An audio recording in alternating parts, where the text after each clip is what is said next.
The 7 elements of art are line, shape, color, texture, space, form, and value.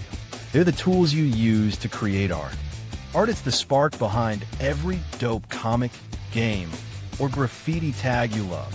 Today, we're zooming in on line, the ultimate art superpower that makes everything pop. Let's dive in. Alright, so what's a line? It's just a point moving across a page, like your pen when you doodle in class. But lines?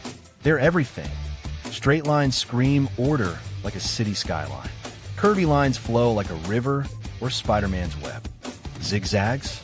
Pure chaos, like a lightning bolt or a punk rock logo. Lines are the skeleton of art. Lines don't just sit there, they move you. Smooth, wavy lines chill you out, like waves in a manga beach scene. They're hype, like a villain's attack in a comic. Thick lines grab attention for a hero's epic pose, while thin lines whisper details, like the cracks in their armor. Lines control the whole vibe. Check this.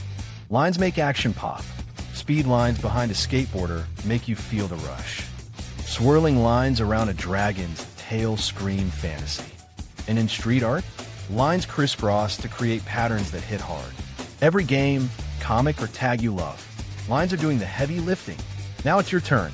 Grab a pen and start scribbling. Try thick lines for power, thin ones for detail. Make them curvy for flow or jagged for intensity. Doodle a superhero, a logo, or just some wild squiggles.